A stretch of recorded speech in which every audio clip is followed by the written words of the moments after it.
दक्षिण सोलापूर तालुक्यातील धोत्री येथील गोकुळ शुगर कारखान्याकडून थकीत ऊस बिले मिळावीत या मागणीसाठी सुरू असलेल्या शेतकरी आंदोलनाला सोलापूर लोकसभा मतदारसंघाच्या खासदार प्रणिती शिंदे यांनी जाहीर पाठिंबा देत सरकार आणि साखर कारखाना व्यवस्थापनावर जोरदार टीका केली।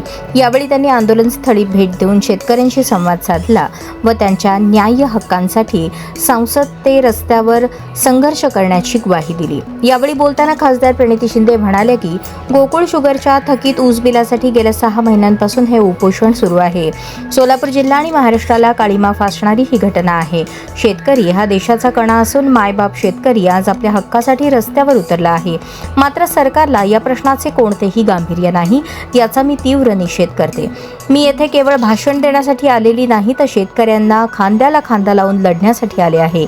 नियमानुसार ऊस उत्पादक शेतकऱ्यांना 15 दिवसांच्या आत बिल मिळाले पाहिजे। केंद्र सरकारनेही याबाबत नियम केले पाहिजेत। त्यामुळे साखर कारखान्यांनी वेळेत बिल अदा करणे बंधनकारक आहे। याच संदर्भात मी हा विषय संसदेतही मांडला आहे, असे त्यांनी सांगितले। आंदोलनात सहभागी झालेल्या काही शेतकऱ्यांची प्रकृती खालावल्याने त्यांना रुग्णालयात दाखल करावे लागल्याची खंत व्यक्त करत खासदार शिंदे म्हणाले की ऊस बिलासाठी शेतकरी मायबाप आज रस्त्यावर उतरला आहे। एका बाजूला खतांच्या किमती वाढल्या आहेत, डिझेलचा तुटवडा आहे, सिंचनासाठी पाणी सोडण्याबाबत अनिश्चितता आहे, पीक विमा मिळत नाही आणि त्यातच ऊस बिलाचा प्रश्न निर्माण झाला आहे। दुष्काळात 13वा महिना अशी परिस्थिती शेतकऱ्यांवर ओढावली आहे। शेतकऱ्यांच्या मतांमुळे निवडून आले आहे, त्यामुळे शेतकरी संकटात असताना त्यांच्या पाठीशी खंबीरपणे उभे राहणे ही माझी जबाबदारी आहे। तुमची ही लढाई मी लढणार असून तुम्हाला न्याय मिळवून देण्यासाठी शेवटपर्यंत संघर्ष करेन। आम्ही तुमच्यासोबत आहोत आणि शेतकऱ्यांच्या प्रत्येक प्रश्नासाठी गल्ली ते दिल्ली आवाज उठवणार आहोत, असे आश्वासन खासदार प्रणिती शिंदे यांनी दिले।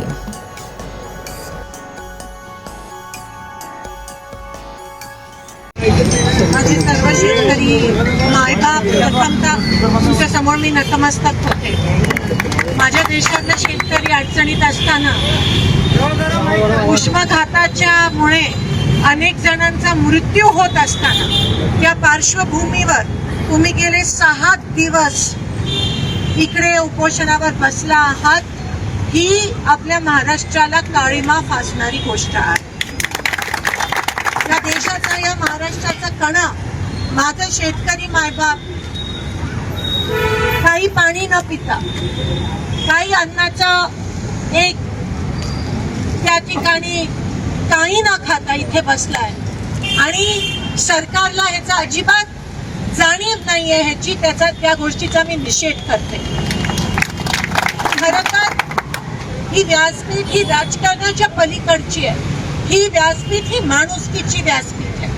इकडे येऊन भाषण देणं ही आमची संस्कृती नाही आहे, पण शेतकऱ्यासोबत खांद्याला खांदा लावून त्याची लढाई, याला न्याय मिळेपर्यंत लढणं ही आमची संस्कृती आहे।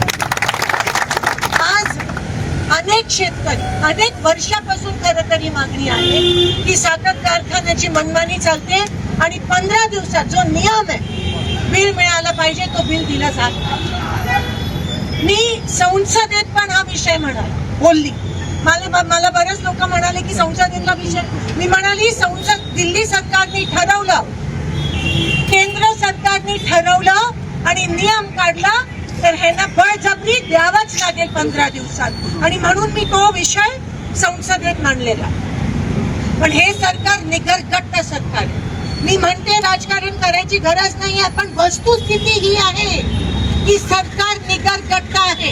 शेतकऱ्याच्या जीवावर निवडून आलेले आज शेतकऱ्यांकडे पाठ फिरवण्याचा पाप करत आहे। गाळपचा परवानगी नसताना पण गाळप कसा होतो, आता माझे दादा म्हणाले या ठिकाणी